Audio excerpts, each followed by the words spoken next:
MSB here, and today it's time for a new format, PvE Content Guides. Looking at PvE, Hex is set to have tons of single-player dungeons and 3-player raids that will provide an amazingly fun PvE experience. As my first foray into this format, today I'll be going over the hands-down hardest regular fight in the Frostring Arena, Xarlox the Broodlord. To help you out, I'll be going in-depth on his deck composition, AI quirks, and give you tips on cards and decks that can help you to prevail against his villainously vicious venom.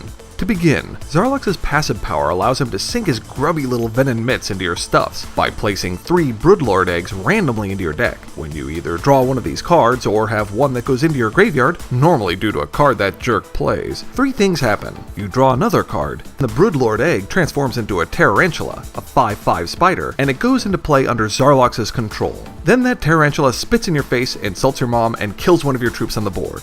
What an ass.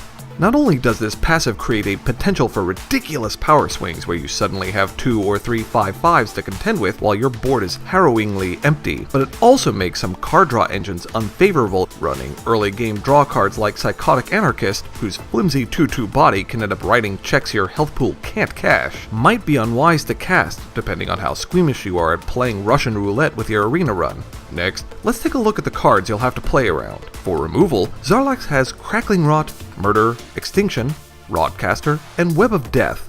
This is in addition to those Broodlord eggs I just mentioned. Crackling Rot is the 3-cost removal which wipes out a low defense troop by lowering its defense by 2, and Murder costs 3 and kills a non-artifact troop. Running something like the Rock League robot deck shown here can provide some defense against these, as you don't really care if a 1/1 gets rotted out, and everything else is either an artifact or too beefy to get targeted, as Zarlox normally only uses Rot if it will kill.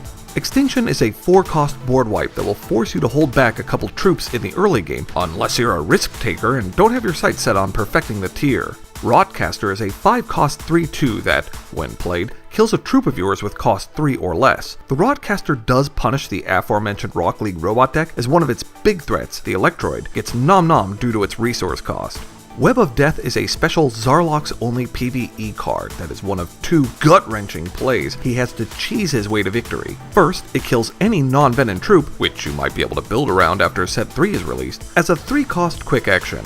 Then you also have to bury the top 5 cards of your deck, which gives Zarlox a decent chance to get one of his Broodlord eggs to pop, thereby killing another of your troops. If you swing in with a couple troops while Zarlox has 3 resources open, you might find your whole army has melted faster than Nazis opening the Ark. There are really only 3 options to use here. 1. Get around the removal in one of the ways I'll address next. 2. Delay your attack and see if he spends his resources on something else next turn, as he sometimes saves this card to prevent damage instead of using it to proactively clear your board. Or 3. YOLO. As far as deck building is concerned, to get around this frightening level of troop control, you can bring invincible troops such as Gortazuma or the Fist of Brigadon, or invincible buffs like the Hope Heart Unicorn. Recursion, such as Monsoon or Augmented Awakening, or cards that provide a benefit on death, such as the Mentors, Leeching Burrowers, or Darkspire troops.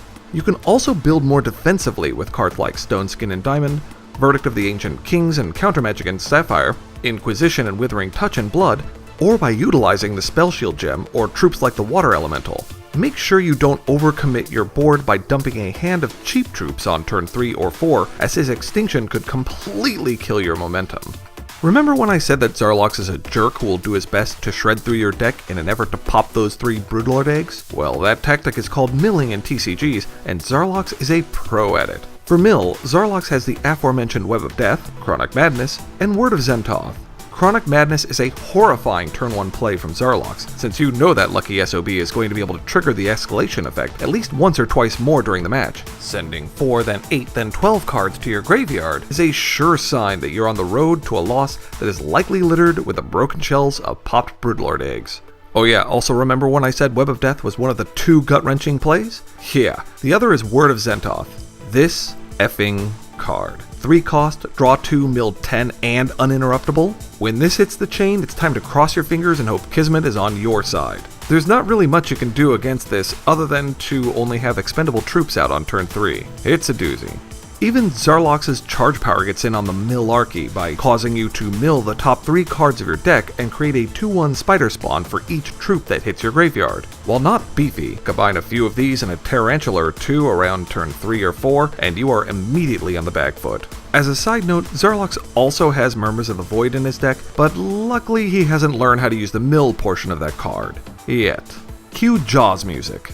Avoid getting decked out by adding a Cosmic Totem or 2 in a Dwarf deck where you run Construct Foreman to change it into a Warbot in other matches. Or include troops that stuff cards into your deck like the Ancestor's Chosen, Pack Raptor, or Leeching Burrowers with chest equipment. You can also include cards that can become more powerful as your deck decreases in size, such as the Escalation card Ragefire, to see them pop up again and again. Just be sure to wait to use your first Ragefire until after Zarlox's first major wave of mill around turn 3 or 4 when he uses Word of Zentoth and his charge power, or you might see all your copies tossed away into the trash.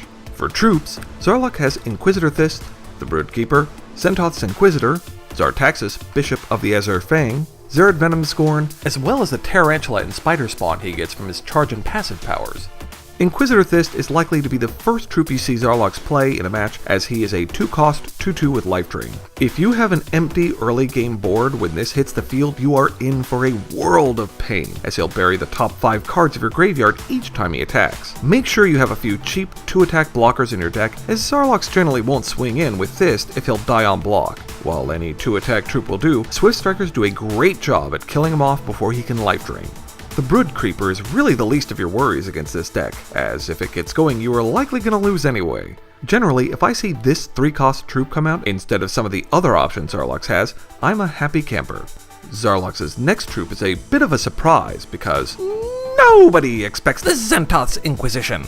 While the Inquisitor's 3/1 body isn't dangerous, the 4-card mill that follows it every time it's played can be as painful as Leroy Jenkins popping every damn egg in the room. Packing something like Crackling Rot or Polymorph Dingler will ensure that this troop doesn't come back once it hits the graveyard.